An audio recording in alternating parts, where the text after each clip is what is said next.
যেভাবে লেখা আছে সেভাবেই করছি। আসসালামু আলাইকুম জেফরি ভাই, আশা করি আল্লাহর রহমতে ভালো আছেন।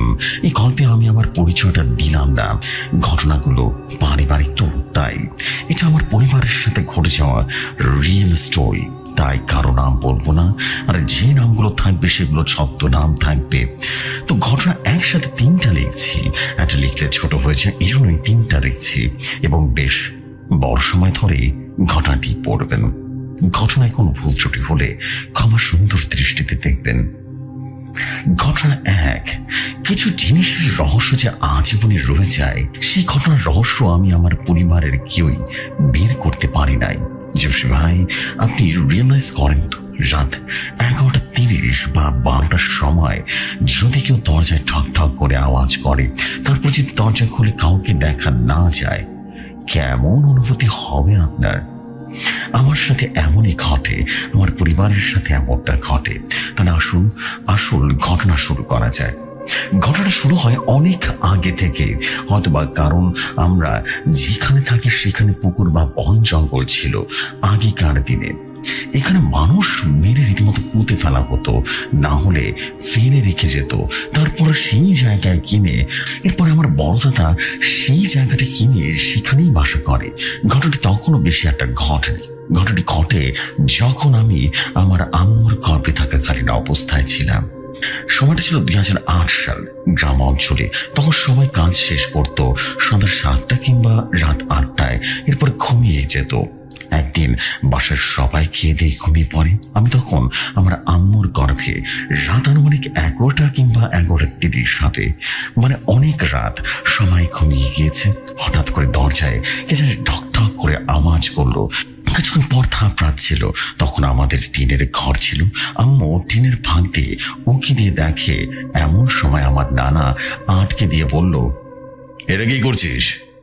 কারণ নানি বুঝে গিয়েছিল এটা কি। আমার আম্মুকে বলছে, তুই যদি বলে উঁকি দিতিস তাহলে কিন্তু তোর অনেক বড় ক্ষতি যেত, অনেক বড় ক্ষতি হয়ে যেত। তারপর তারা গিয়ে শুয়ে পড়ে। পরদিন সকালে আমার আম্মু আব্বুকে এসব ঘটনা খুলে বলে। আব্বু বুঝতে পারে কারণ এই ঘটনাগুলো তাদের সাথে ঘটেছে।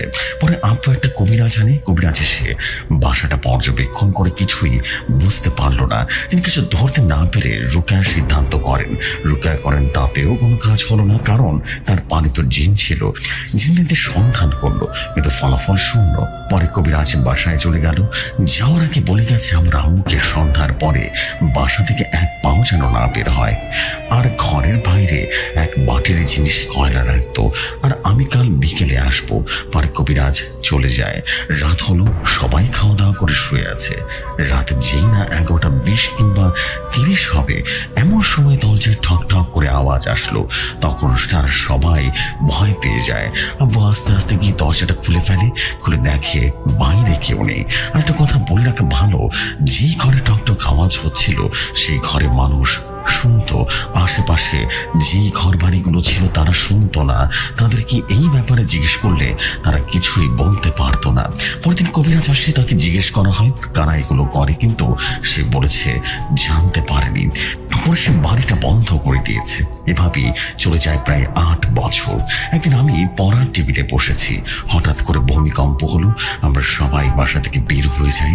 বাড়ির সবাই বাসা থেকে বের হয়ে রাস্তায় চলে আসি। ভূমিকম্প ঠিক 30 মিনিট পর সবাই যার যার বাসায় চলে যায়। আমরাও সেদিন খাওয়া দাওয়া করতে করতে দেরি হয়ে যায়। আব্বু বাসায় গিয়ে একটু দেরি করে আসে। আব্বু আসতে আসতে 10:30 বেজে যায়। পরে খাওয়া দাওয়া করতে করতে 11:10 বেজে যায়। খাওয়ার পর সবাই সবার মতো করে ঘুমাতে চলে গেল। হঠাৎ করে দরজায় ঠক ঠক আওয়াজ হলো। কিছুক্ষণ পর থাপড়ানোর মতো শুরু হলো। আমি তখন বিছানা থেকে উঠে দরজা খুলতে যাব, এমন সময় আমার দাদি আমাকে আটকে ফেলে। হঠাৎ সবাই এমন ঘটনা দেখে বেশ ভয় পেয়ে যায়। হঠাৎ এত বছর পর আবারও শুরু হলো। আমি তো কিছুই জানি না। পরে আমার দাদি আমাকে সমস্ত ঘটনা খুলে বলল। আমার তো রীতিমতো ভয় শেষ। আমি তো ছোট ছিলাম, ছোট থেকেই এগুলো অনেক বেশি ভয় পেতাম। পরে ঠকঠক আওয়াজ বন্ধ হলো। আমার আওয়াজ শুনে সেদিন ঘুমিয়ে পড়লাম। পরে আব্বু আরেকটা কবিরাজের বাসায় যায়, তাকে সমস্ত ঘটনা খুলে বলে। আর বলে যে আগের কবিরাজ আসছিল, তিনি বাড়ি বন্ধ করে দিয়ে চলে যায়। সেই কবিরাজ এসব কথাগুলো শুনে এবং বুঝতে পারে এবং বলল, বুঝতে পারছি আপনাদের বাসায় কেন আবারও সে টক টক আওয়াজটা হচ্ছে, কারণ ভূমিকম্প হয়ে বাড়ির বাঁধ নষ্ট হয়ে গেছে। আচ্ছা ঠিক আছে, চলুন দেখে আসি কি হয়েছে আপনাদের বাসায় আর কারা করছে এসব। কবিরাজ ছিল আমাদের চেনা পরিচিত। কবিরাজ বাসায় আনে আর সেই বাসাটা পর্যবেক্ষণ করলো। কবিরাজ আমাদের সবাইকে ডেকে বলল, আমি তো কিছু বুঝতে পারছি না, খারাপ শক্তির কোনো অনুভূতি আমি টের পাচ্ছি না। তারপর সে রুকের জন্য আমার বাবাকে বলে দেয় কি কি আনতে। আমার আব্বু বাজার থেকে সেসব জিনিসপত্র এনে দেয়, সেগুলোর নাম আমি বর্ণনা করছি না। পরে কবিরাজ তাদের রুকায়া করা শুরু করলো। প্রায় 1 ঘন্টা 30 মিনিট রুকায়া করলো, কোনো কাজ হলো না। রুকা থেকে উঠে সবাইকে ডাকলো এবং বলা শুরু করলো, শুনুন, আমি প্রায় আধা ঘন্টা যাবৎ রুকা করলাম, আমার যেন যত শক্তিশালী দোয়া আছে সমস্ত কিছু পড়েছি, কিন্তু কোনো কাজ হলো না। তিনি বললেন, আচ্ছা আমি বাড়িটা তারপরে বন্ধ করে দিয়ে যাচ্ছি, কেমন? এই বলে তিনি বাড়িটা বন্ধ করে দিয়ে যায়। পরে তিনি কবিরাজ সকালবেলা তাড়াহুড়ো করে আমাদের বাসায় আসেন এবং তিনি এসে যা বললেন তা শুনে আমাদের সবার গায়ের লোম খাড়া হয়ে যায়। কবিরাজ বলল, আমি যখন বাসায় গিয়ে খাওয়া দাওয়া করে ঘুমাই তখন আমার স্বপ্নে অনেকগুলো অবব আসে, আমাকে ডাকছিল আর বলে যায়, এই কবিরাজ অবদিন দিয়ে এত খোঁজাখুঁজি করছিস না, মৃত্যু তোর জন্য অনিবার্য, মাথা রাখিস আর ওদেরকে বলে দিস এরপর যেন কোনো কবিরাজ না নে আমাদের ডিস্টার্ব করার জন্য, তাহলে কিন্তু তোদের বংশ নির্বংশ করে দিব। এর প্রায় 2 বছর পর আমাদের এলাকার নদী দিয়ে ডাকাতরা তাদের পুলিশকে, এবং দিনের বেলা বললে ভুল হবে, সেই সময় প্রায় সন্ধ্যা ছুঁই ডাকাতকে পুলিশ ধরে। এটা দেখতে বাড়ির সবাই ছিল সেখানে চলে যায় এবং বাসায় মা একাই ছিল। হঠাৎ আমাদের বাসা থেকে চিৎকারের শব্দ শুনল। আমরা তো শুনে রীতিমতো হতভম্ব এবং আমরা বাসায় চলে যাই। গিয়ে দেখি মা চিৎকার করছে। গিয়ে জিজ্ঞেস করি কি হয়েছে। ততক্ষণ অজ্ঞান প্রায়, এবং 1 ঘন্টা পর মায়ের জ্ঞান ফিরে আসে। শরীরে প্রচুর পরিমাণে জ্বর ছিল, তাই তাকে আর কিছুই জিজ্ঞেস করলো না কেউ। তারপর 3 থেকে 4 দিন কেটে গেল, মার শরীরটা মোটামুটি সুস্থ। তখন দাদি মাকে জিজ্ঞেস করলো, বৌমা কিছু হয়েছে তোমার? মা যা বলল তা শোনার জন্য একেবারে প্রস্তুত ছিলাম না। মা বলল, আমরা যখন বাইরে যাই তখন মাগরিব আজান দিয়েছে, ওযু করে নামাজে দাঁড়ালাম, আর প্রথমে ফজরের নামাজ শেষ হওয়ার পর সুন্নত পড়তে দাঁড়াই। সুন্নত প্রায় শেষ মুহূর্তে, তখন হঠাৎ করে দরজা ঠক ঠক করে আওয়াজ হলো।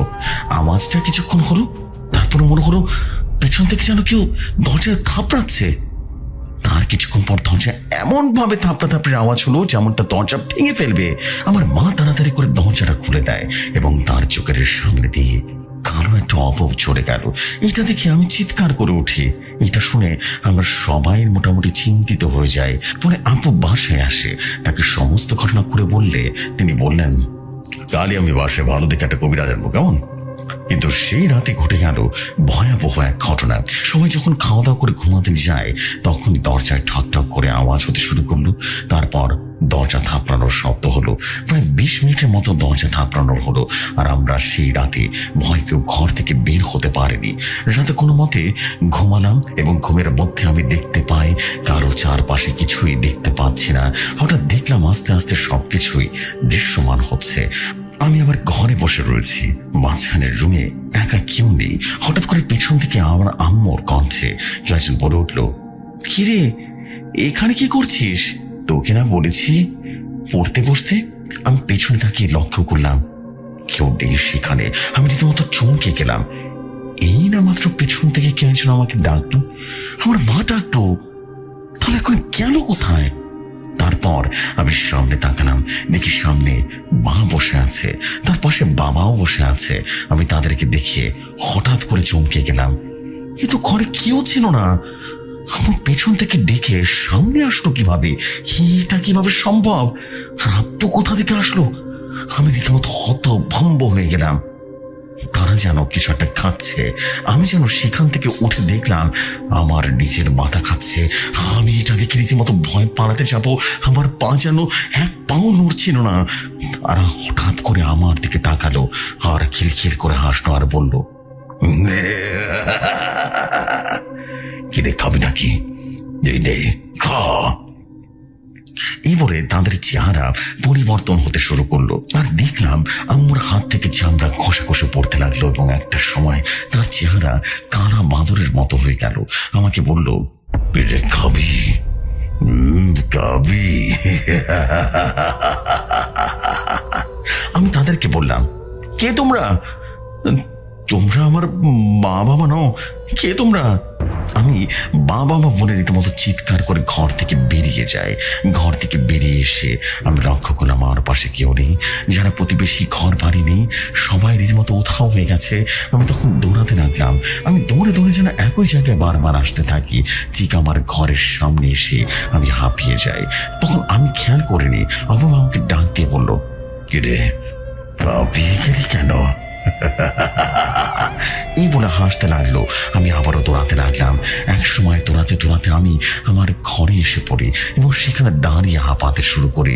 তখন পেছন থেকে আমার কাঁধে কেউ একজন হাত রাখলো। আমি ভয় আটকে উঠলাম। আমি দেখি আমার মেছো মামা দাঁড়িয়ে আছে, আমার পেছনে দাঁড়িয়ে আছে। আমি মামাকে দেখে রীতিমতো কেঁদে দিলাম। কাঁদতে কাঁদতে তাকে জড়িয়ে ধরি। এখন আমার হঠাৎ করে মনে পড়লো, আরে আমার মেছো মামা তো প্রায় 4 বছর আগে মারা গেছে, ক্যান্সারে আক্রান্ত মরে গেছে। আমি সাথে সাথে তার কাছ থেকে এক ঝটকায় নিজেকে ছাড়িয়ে নিয়েছি। তখন আমার মামা বলতে লাগলো, মানে সে প্রেতটা বলতে লাগলো, আয়, কোথায় যাচ্ছিস? আমার কাছে আয়। এই বলে যেন বিভৎস এক হাসি দিল। আমি তাকে বললাম, না না, তুমি আমার মামা হতে পারো না, তুমি আমার মামা হতেই পারো না। আমার মামা 4 বছর আগে মারা গেছে, আমি নিজ হাতে তাকে কবর দিয়েছি। এই বলে আমি 1 পা 2 পা করে পিছতে লাগলাম।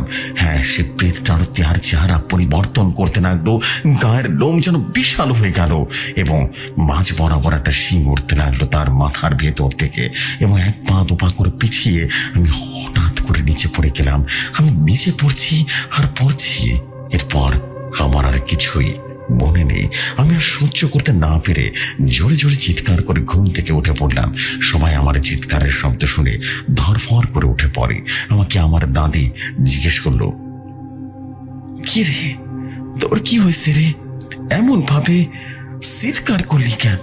আমি স্বপ্নে যা যা দেখেছি সমস্ত ঘটনা পড়ে বললাম। সবাই এই ভেবে কাটিয়ে দেয় স্বপ্ন বলে। দাদি আমার মাথায় দোয়া পরে ফু দিয়ে মাথায় হাত বুলিয়ে ঘুম পাড়িয়ে দেয়। সকালে ঘুম থেকে উঠে দেখি শরীরে প্রচন্ড পরিমাণে জ্বর। আব্বু দুপুরের দিকে বাসায় এসে আমাকে ডাক্তারের কাছে নিয়ে যায়। ডাক্তার ওষুধ ছিটিয়ে দেয় এবং প্রায় 3 দিন পর আমার জ্বর কমে আসে। তারপর থেকে মাঝে মধ্যে দরজার রাত 11টা কিংবা 11:30টার ভেতরে দরজার ঠক ঠক ঠক ঠক করে আওয়াজ হয়, তারপর থাপড়াতে লাগে। এখন আর আগের মতো ভয় পায় না। আর ভাই, আমার দাদি মারা গেল 5 বছর হলো। তার জন্য সবাই দোয়া করবেন, তিনি যেন জান্নাত নসিব করেন। এখন আমি চলে যাব দ্বিতীয় ঘটনায়। ঘটনা 2। দিনটা ছিল শনিবার। আমি দোকানে আসছি। আব্বার শরীরটা ভালো না। সময়টা ছিল না শীত না গরম, এমন একটা সময় ছিল। আমার দোকানের সামনে চায়ের দোকান, সেখানে দিয়েছে চা খেতে। একজন রিক্সা চালক আমার কাছে এসে বলল, ভাতিজা, তোমাদের বাড়ি কেটে জানি গলায় ফাঁস দিয়ে মরে গেছে। আমি তখন বললাম, আমাদের বাড়িতে এমন কেটে আছে যে ফাঁস দিয়ে মরে যাব? আমি তো বিশ্বাস করতে পারতেছি না। পরে বিষয়টা জানার জন্য বাসায় কল দিলাম আব্বুর কাছে, যে কি হয়েছে, কি মারা গেছে জানতে। আব্বু আমাকে বলল, তোর কাশিম কাকার স্ত্রী মারা গেছে গলায় ফাঁস দিয়ে। আমি শুনে যেন বিশ্বাসই করতে পারছিলাম না। আমি আবারও জিজ্ঞেস করলাম, কে মারা গেছে? আব্বা আবারও আমাকে বলল।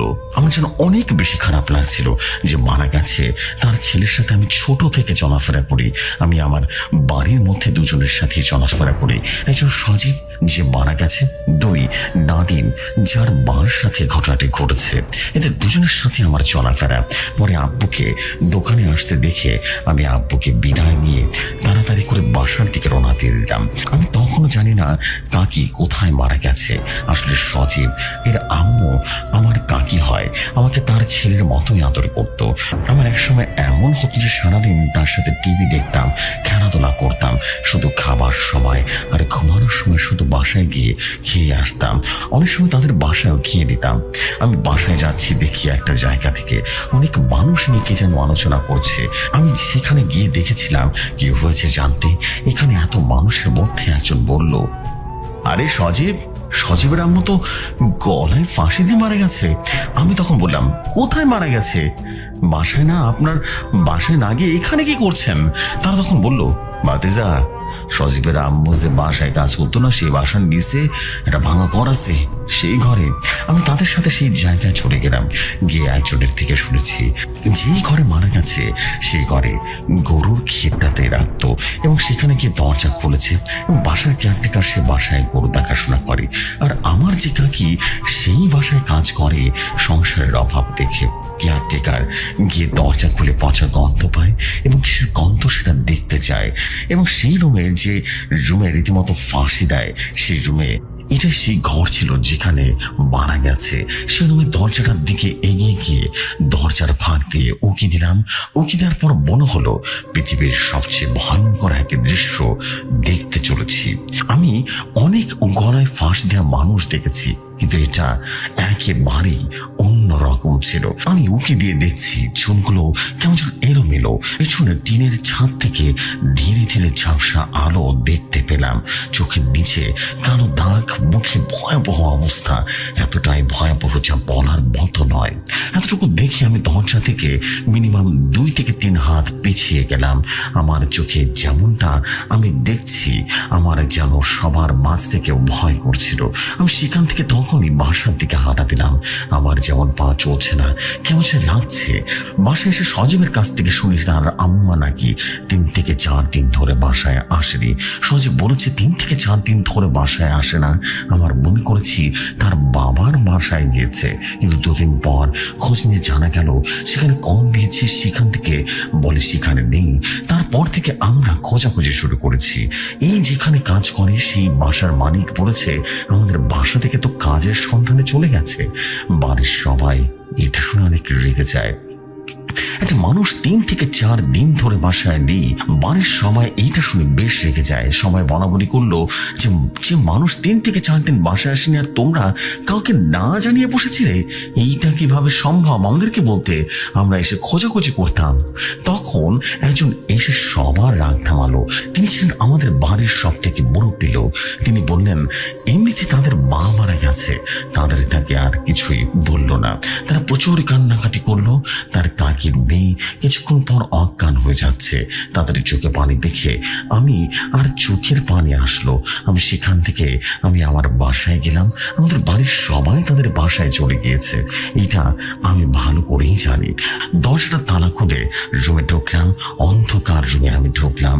আমি তো রুমে ঢুকে সে কথা মনে পড়ে গেল। আমি যে একটু আগে কি দেখেছি, আমার যেন দিনের বেলাও ভয় করতে লাগলো। আমি যেমনটা দেখেছি আমার রুমের কোনায় কোনায় কি দেখা যায়, এটা ছিল আমার হ্যালুসিনেশন। তখন তো ছোট ছিলাম, বুঝতে পারিনি। চোখ বুঝে আমি লাইটটা লাগিয়ে পরে আমার ভয় করছে, মাকে ডাকছি, কোনো সারা শব্দ নেই। আমার মনেই ছিল না যে মা সেই বাসাতে। পেছনের রুমের লাইটটা বন্ধ ছিল, কিন্তু কেন যেন মনে হচ্ছিল কি যেন উকি দিচ্ছে। আমি তাড়াহুড়ো করে রুমের লাইটটা লাগিয়ে ওই ঘর থেকে বের হলাম। আশেপাশে কাউকে দেখতে পারলাম না। আবারও ভয় ঢুকে গেল। নিজেই নিজের গানে গেতে লাগলাম, এবং রুমে আবারও মোবাইল রেখে আসছি। আর মোবাইল আনতে যায়নি, ডিরেক্ট রাস্তায় চলে গেলাম। আবারও গিয়েছি, সেখানে গিয়ে মারা গেছে। এবং সেখানেই এক পাশে দাঁড়িয়ে আমি নাদিমের সাথে এমন সময় পুলিশ আর আমাদের গ্রামের একজন মহিলা এসে লাশ বাহির থেকে এনে দেয়, এবং এতটাই গন্ধ ছিল সেই লাশে যে বমি চলে আসে। পরে গাড়িতে তুলে সে পোস্টমর্টেম করতে নিয়ে যায়। সারাটা দিন চলে যায়, লাশ নিয়ে আসছে বাড়িতে। লাশের অবস্থা বিভৎস, এতটাই বিভৎস দেখে তাদের পরিবারের কেউ গোসল করতে দিতে চায় না। এদিকে সময়ও অনেক বেশি হয়ে গেছে, তাই আমার মা আর যে মহিলা ঘর থেকে লাশ বের করেছে তিনি আর নাদিমের মা গোসল করাতে যায়। কিন্তু গোসল করাতে গিয়ে নাদিমের মা লাশের ভিডিও করে। পরে তাকে বাধা দিলে সে সেখান থেকে চলে আসে। এসে তার ঘরে চলে যায়। ঘরে গিয়ে 25 থেকে 30 মিনিট পর এমন এক চিৎকারে বাড়ির সবাই রীতিমতো ঘরে চলে যায়। সবাই বলতে থাকে, কি হয়েছে, কি হয়েছে? পরে আমরা তার মুখ থেকে শুনতে পারি, বাকিটা তার ভাষায় বলছি, আমি ঘরে আসছি, অজু করে নামাজ পড়তে দাঁড়ায়। ঘরে আসার পর অনুভব করলাম যে ঘরের আবহাওয়া অন্যরকম লাগছে। সেটা কি মনে করতে না পেরে রীতিমতো অজু করে নামাজে দাঁড়ায় এবং দাঁড়ানোর পর তার থেকে কেমন যেন লাগছিল এবং নামাজ পড়া শেষে সালাম ফেরানোর সময় দোয়া করে। হঠাৎ করে তার পেছনের রুম থেকে কিসের যেন একটা আওয়াজ হলো এবং আওয়াজটা এতটাই জোরালো ছিল যে আমি তাড়াতাড়ি করে সে রুমে চলে যাই। কি হয়েছে দেখতে গিয়ে দেখি ফ্যানের সাথে সজীবের মা ঝুলে আছে গলায় ফাঁস দিয়ে। আমি যখন চিৎকার করতে যাব, আমি চিৎকার করতে পারছি না। হঠাৎ দেখলাম তার চোখ আমার দিকে তাকিয়ে আছে। আমি সেখান থেকে নড়তেও পারছিলাম না। ঝুলন্ত অবস্থা আমাকে দেখে খিলখিল করে হাসছে আর সে বলছে, অবিবৃত মানুষ, আমার উলঙ্গ শরীরে ভিডিও কেন করলি রে? আমি ভয় যেন কিছুই বলতে পারছিলাম না। সে ফ্যানে ঝুলন্ত অবস্থায় তার হাতটা বিশাল লম্বা হয়ে গেল এবং আমার গলাটা চেপে ধরতেই আমি আমার শরীরের সবটুকু শক্তি দিয়ে চিৎকার করে অজ্ঞান হয়ে যায়। এখন আমার ভাষায় বলছি। পরে এইসব ঘটনা শুনে আমার চাচা একটা কবিরাজকে কল দেয়। কবিরাজ এসে ঝাড়ফুঁক করে দিয়ে যায় আর যাওয়ার আগে বলে যায়, আমি যে পানি দিয়েছি সেই পানি দিয়ে গোসলের পানির সাথে মিশিয়ে 7 দিন গোসল করবেন। আর মাছ মাংস খাওয়া যাবে না, একদম না। 15 দিন পর্যন্ত মাছ মাংস খাওয়া যাবে না। আর যে ব্যক্তি মারা গেছে তার এই 40 দিনের খতম না হওয়া পর্যন্ত মাগরিবের আযানের পর বাইরে যাবেন না, কোনোভাবে না। আর সব থেকে বেশি সতর্কতা দিয়ে যায়, মৃত ব্যক্তির ভিডিও না করতে হয় না। এবার এর জায়গায় বেঁচে গেছেন, পরে আর নাও বাঁচতে পারো, এমনটা বলে যায়। এবার আসি ঘটনা 3-এ। ঘটনা 3, এই পৃথিবীতে জিন ভূত কার রূপে বা কি রূপে থাকে তা মানুষ যাতে বুঝতে পারে না।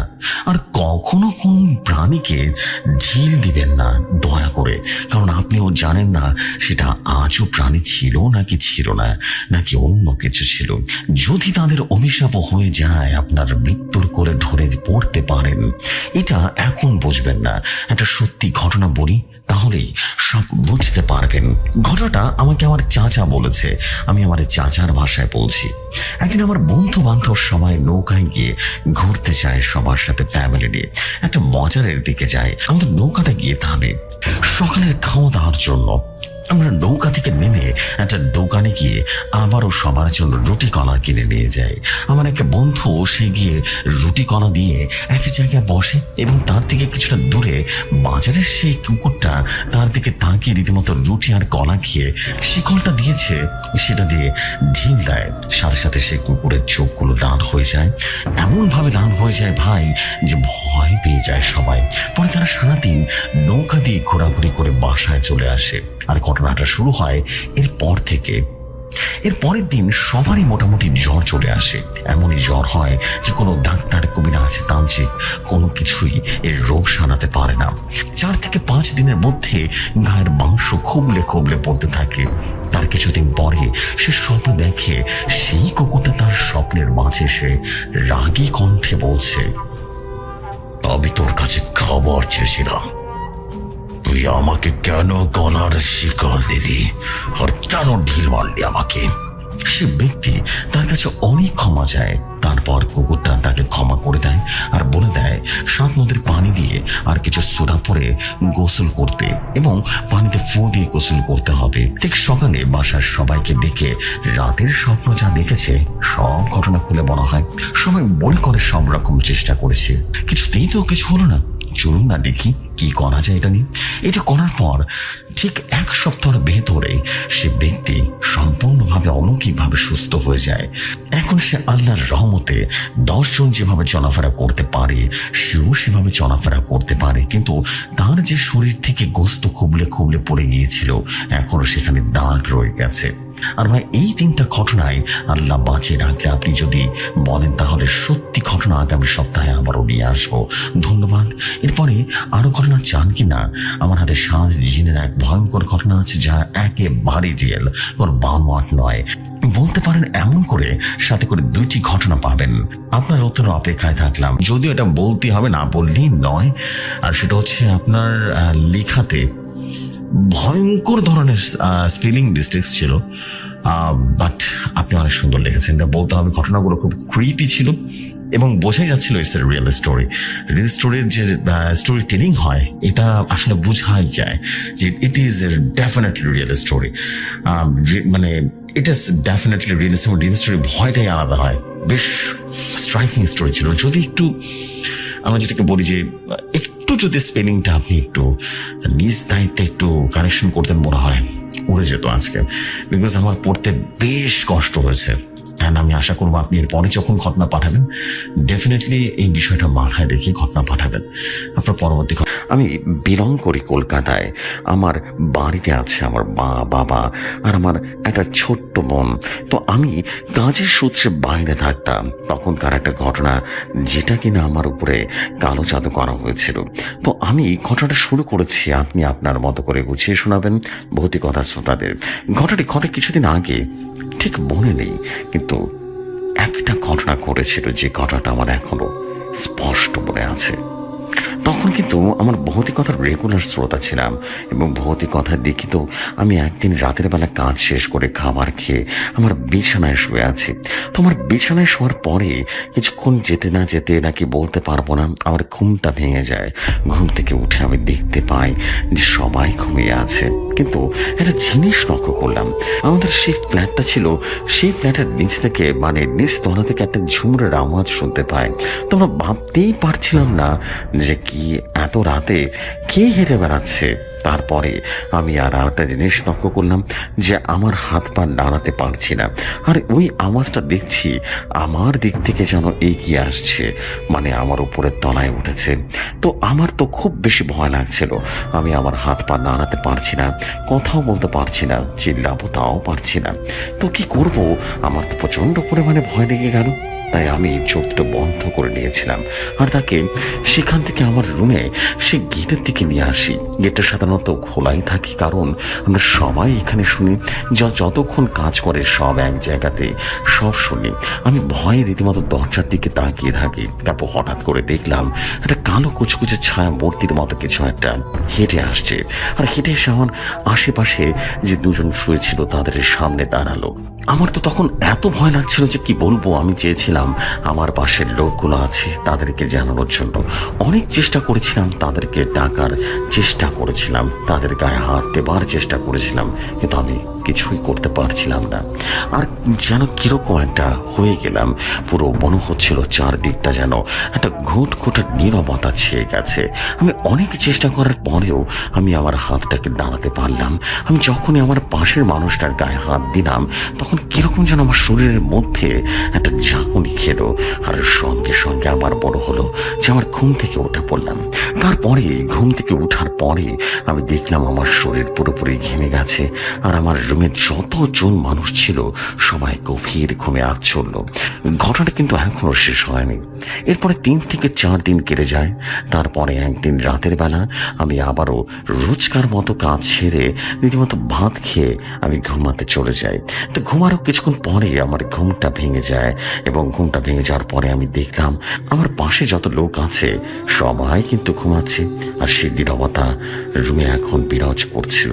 মনে হচ্ছে আমি একটা অন্য জগতে চলে এসেছি। না, কোনো আওয়াজ নয়, কিছু একটা। তারপর আমি একটা জিনিস লক্ষ্য করে প্রচন্ড পরিমাণে ভয় পেয়ে যাই। আমার মাথা খারাপ হয়ে যাওয়ার মতো অবস্থা হয়ে যায়। আমি দেখলাম যে আমি আমার হাত পা দাঁড়াতে পারছি না। আমার তো প্রচন্ড পরিমাণে ভয় লাগছিল যে আমার সেদিনকার মতো অবস্থা হবে কিনা। আমি দেখলাম যে আমার ঠিক মাথার কাছে পুরো চিত হয়ে শুয়েছিলাম। মুখটার উপর থেকে রীতিমতো দেখতে পেলাম একটা কালো কুচকুচে অবয়ব আমার দিকে তাকিয়ে আছে। তার মুখ নাক কিছুই দেখা যাচ্ছে না, শুধু একটা কালো মূর্তিমান মনে হচ্ছিল। কোনো ছায়া মূর্তি একটা বোরকা পরে আমার সামনে দাঁড়িয়ে আছে। আর আমি দেখতে পেলাম যে অনেক অনেক ছায়া মূর্তি, কেউ দেখছে আমার পায়ের কাছ দিয়ে ধরে যাচ্ছে, কেউ দেখছে গেটের কাছে দাঁড়িয়ে আছে, আবার কাউকে দেখছি আমার পাশে এসে শুয়ে পড়েছে। আমি অনেক চিৎকার করলাম, কিন্তু আমার আওয়াজ যেন কোনোভাবেই কেউ শুনতে পেল না। আমি অনেক চিৎকার করছিলাম, কিন্তু আমার আওয়াজ আমি ছাড়া আর কেউ শুনতে পাচ্ছিল না। মূর্তিগুলো যেন ভয়ঙ্করভাবে হাসিতে মেতে উঠল। আমার তখন এতটা ভয় লাগছিল যে আমার সেন্স চলে যাওয়ার মতো অবস্থা হলো। কথাও বলতে পারছি না, নড়তে পারছি না। আমি তখন প্রচণ্ড পরিমাণে নিজের জোরে চিৎকার করে উঠি এবং আমাদের পাশের মানুষগুলো ছিল তাদের চেনার চেষ্টা করি, কিন্তু আমার হাত পা নাড়াতে পারছিলাম না। একদম যেন একেবারে মূর্তি হয়ে গেছি। প্যারালাইজড একটা মানুষ যেরকম হয়ে যায় ঠিক তেমনই হয়ে গেছিলাম। কিন্তু একটা সময় পর আবারও দেখতে পাই যে আমার শরীর কেমন যেন চাকরি দিয়ে উঠল। আমি আবারও মনে হলো যেন ঘুম থেকে জেগে উঠলাম। তারপর আমি দেখি আমার শরীর পুরোপুরি ঘেমে গেছে এবং বিছানাটা ঘেমে গেছে। তো তার কিছুদিন পরে আমি দেখতে পাই আমার শরীরে কিছু অদ্ভুত পরিবর্তন। আমার শরীরে আস্তে আস্তে করে খারাপ হতে থাকে। আমি কিন্তু খাবারও খাওয়া কমাইনি, আমি কোনো কিছু খারাপ করিনি, কিন্তু আমার শরীর খারাপ হতে থাকে। আর আমার শরীরে অনেক রকম ঘা হতে থাকে, অনেক ফোড়া হতে থাকে। তো আমি অনেকটাই ভয় পেয়ে যাই সব দেখে। সো জেফরি ভাই, আজকের ঘটনাটা অবধি এতটুকুই। কারণ যেটা ঘটেছে সেটা আমি বললাম, সেটা আজ রাতে ভয় ভয় দেখছি। কারণ আমি জানি না কখনো সে আবরটা আমার কাছে আসবে, আমাকে দেখা দেবে, আমাকে অবশ করে ফেলবে, আমার হাত পা নাড়াতে পারবো না। সে ভয় ভয় আমি আজও ঘুমাতে পারি না। এই তো শেষ শেষ দেখেই ছাড়বো। কি হয়েছে আমি কিছুই পরোয়া করি না। আমি মহাদেবকে ছাড়া আর কাউকেই ভয় করি না। এটাই বলার ছিল আমার সাথে আসলে কি ঘটেছিল। আমি বলবো, যদি ঘটনাটি ভালো লাগে তাহলে আপনি আপনার মতো শেয়ার করবেন। আর আরেকটা কথা, আমার বানানো হয়তো অনেক বেশি ভুল হবে, কারণ আমি লিখতে পারি না, সেজন্য আমাকে ক্ষমা সুন্দর দৃষ্টিতে দেখবেন। আপনার কাছে হয়তো অনেক ভুল বানানো হবে, তা আপনি আপনার মতো করে গুছিয়ে পড়ে শোনাবেন, ঘটনাটা শেয়ার করতে পারেন। আর যদি শেয়ার করেন তাহলে কততম এপিসোডে শেয়ার করবেন অবশ্যই জানিয়ে দেবেন। আজকের ঘটনাটা অনেকটাই ছোট, কিন্তু একদম বাস্তব ঘটনা। আমি কিন্তু এখনো অনেক সময় ভয় লাগে। আমি এখনো রাতের বেলা ঠিকঠাক মতো ঘুমাতে পারি না, সবসময় ঘরে থাকি। আমি জানি আমার মাথার উপরে মা দেওয়া আছে, তিনি যা বলবেন ভালোর জন্যই করবেন। তো এটাই বলার ছিল ঘটনা। যদি শেয়ার করা হয়, কততম এপিসোডে শেয়ার করবেন প্লিজ একটু জানিয়ে দেবেন। আর যদি শেয়ার না করেন তাহলে বলে দেবেন। কলকাতা থেকে আকাশ বলছিলাম, বর্তমানে দিল্লিতে কর্মরত আছি। অনেক অনেক ভালোবাসা ভাই, আপনার পাগলা ফ্যান। আমি আপনার ঘটনা না দেখলে রাতে ঘুম হয় না। হাইল শহরে এখানে একটা ফুড ফ্যাক্টরিতে কর্মরত আছি। আমাদের ফ্যাক্টরির নাম কারিম ফুড ফ্যাক্টরি। আমাদের ফ্যাক্টরিটা হাইল মেইন শহর থেকে বেশ খানিকটা দূরে, বলা চলে বড়ভূমির মধ্যে। ফ্যাক্টরির সামনে দিয়ে একটা ছোট্ট মেইন রাস্তা এবং পেছনে একটা মেইন রাস্তা। আশেপাশে আরো 2 থেকে 3টা অন্যরকম ফ্যাক্টরি আছে। আমাদের ফ্যাক্টরিতে আকার আয়তন অনেক বড় বললেই চলে। এটা বাম পাশে একটা বড় খালি মাঠ এবং ডান পাশে বড় একটা খালি মাঠ পড়ে আছে। দিনের বেলায় ফ্যাক্টরির লোকজন ছাড়া বাকি অন্য লোকজন না দেখা দেয় বললেই চলে। এবং রাতের বেলায়ও অনেক নীরব একটা ভূতুরে পরিবেশের মতো তৈরি হয়। ফ্যাক্টরির সাথে কিছু লোক থাকার ব্যবস্থা করে দিয়েছে কোম্পানির মালিক। আগে তো অনেক লোক এখানেই থাকতো, কিন্তু এখন আমি সহ 5 রুমে মোট 13 জন সদস্য থাকে। বাকি লোকদের অন্য জায়গায় নিয়ে যাওয়া হয়েছে থাকার জন্য। আজকে যে কথা বলবো, এই কোম্পানির বাম পাশের মাঠ এবং সামনের মেইন রাস্তা নিয়ে বলবো। ঘটনাটা মূলত আমার সাথে ঘটেছে। আমি কোম্পানিতে কাজ করি 2 মাসের মতো হবে। যেদিন ঘটনাটি ঘটে সেদিন ছিল এপ্রিল মাসের 10 তারিখ। ওই দিন কোম্পানির মালিক সবাইকে নিয়ে ফুটবল খেলার আয়োজন করে। তার কিছুদিন আগে আমি বেশি কাজ করার সময় ভুলবশত একটা অ্যাক্সিডেন্টের কারণে আমার বাম হাতের 2টো আঙ্গুলের সমস্যা হয়। তা আমি সবার সাথে খেলতে যেতে পারিনি। মনে রাখা ভালো, সারাদিন সবাই কাজ করার কারণে কোম্পানির মালিক রাতে খেলার সিদ্ধান্ত নেয়। রাত 8টার দিকে আমাদের কোম্পানি কোম্পানির বাসে করে সবাই চলে যায়, শুধু আমি আর একটা শ্রীলঙ্কান একটা ছেলে যায়নি। অসুস্থতার কারণে সারাদিন শুয়েছিলাম, তাই রাত 9:30 দিকে একটু বাইরে বের হয়ে হাঁটার জন্য। ওই দিন রাতটা হচ্ছিল অনেক অন্ধকার, চারদিকে ঝিঝি পোকার হালকা হাওয়ার চাঁদের আলো মোটামুটি ছিল। আমি আমাদের ফ্যাক্টরি থেকে বাইরে বের হয়ে মেইন রাস্তায় হাঁটছি, হাতে একটা মোবাইল ফোন, 2টা সিগারেট আর একটা গ্যাস লাইট। বাসায় কল দিয়ে আমার মা এবং বোনের সাথে কথা বলছিলাম।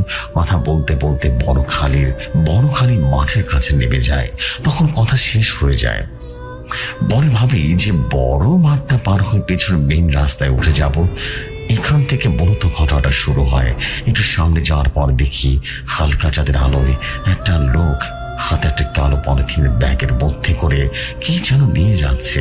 তো ভাবলাম হয়তো বা রাস্তার পাহারাদার। জেফু ভাই, আপনি জানবেন যে সৌদি আরবে মরুভূমির কিছু জায়গায় বিভিন্ন বড় বড় ফ্যাক্টরি বাইরে রাখা মালামাল পাহারা দেওয়ার জন্য লোক রাখা হয়, বিভিন্ন দেশের লোক রাখা হয়। আমি লোকটাকে দেখি আমার সামনে হাঁটছে, কিন্তু সন্দেহ হয় তখন যখন লোকটা সোজা মেইন রোডে না উঠে একটা কোনার দিকে যেতে থাকে, যেখানে কোনো আলো নেই। আমি লোকটার পিছনের জন্য একটু তাড়াতাড়ি হাঁটতে থাকি, কিন্তু একটু সামনে যাওয়ার পরে দেখি লোকটা নেই। তখন মনের ভেতরে ভয় কাজ করতে শুরু করে। আমি তাড়াতাড়ি করে আমাদের ফ্যাক্টরির পেছনের গেটে রুমে নিয়ে যাওয়ার চেষ্টা করি, কিন্তু গিয়ে দেখি গেট তালা মারা। তখন মাথা কাজ করছিল না যে কি করব। এখন রুমে যেতে হলে সেই মাঠ দিয়ে যেতে হবে, নইলে অনেক রাস্তা ঘুরে যেতে হবে। আমি চুপচাপ দাঁড়িয়ে থাকি, কি করব? পরে সিদ্ধান্ত নেই আল্লাহর নাম নিয়ে মাঠ দিয়ে যাব। পরে ভয়ে ভয়ে মাঠে নেমে যাই। অনেক ভয় করছিল, চাঁদের আলো আছে কিন্তু মনে হচ্ছে মাঠের মধ্যে কোনো আলো নেই চাঁদের। মাঠের মাঝখানে যাওয়ার পরে একটা আজব জিনিস লক্ষ্য করে 2 থেকে 3 মাসের ছোট্ট বাচ্চা চাপা কান্না শুনতে পায়। আমি দাঁড়িয়ে পড়ি। প্রথমে একটা ভয়, এখন আবারও সেই কান্নার আওয়াজ। আমি পরে ভালোভাবে চেষ্টা করি শোনার কান্নার আওয়াজটা কোথা থেকে আসছে। ওই দিকে যেতে থাকি।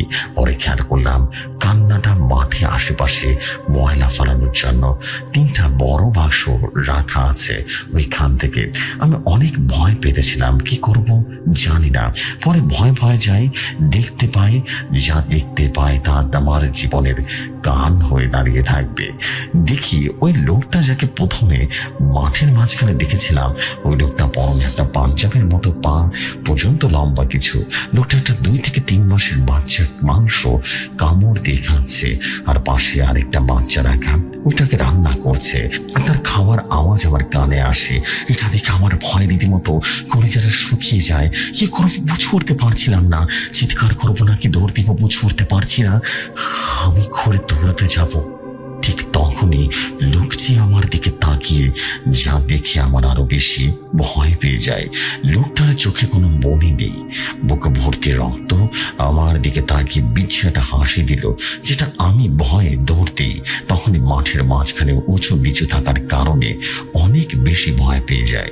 একটু পরে পেছন তাকিয়ে তার মধ্যে একটা জিনিস দেখি, সেটা হলো আমাদের ফ্যাক্টরির সামনে কিছু গাছ আছে, কিন্তু সেই গাছ কেন জানো একটু রাস্তা একটা পাশ দিয়ে সারি সারি অনেকগুলো গাছ, তার মধ্যে একটা গাছে মহিলা বসে আছে সাদা কাপড় পরে, চুলগুলো মনে হয় একেবারে গোছা এবং রাস্তায় পড়ে আছে। এটা দেখে আমার নিজেকে ধরে রাখতে পারেনি, মেন রাস্তা থেকে ফ্যাক্টরির মেইন গেটের মধ্যেই অজ্ঞান হয়ে যায়। সকালে যখন জ্ঞান ফিরে তখন দেখি আমি আমার রুমেই পড়ে আছে। পরে জানতে পারি সবাই খেলার শেষে ফ্যাক্টরিতে ফিরে আসার পরে দেখে আমি ফ্যাক্টরির মধ্যে অজ্ঞান হয়ে পড়ে আছি। সবাই আমাকে আমার রুমে নিয়ে যায়।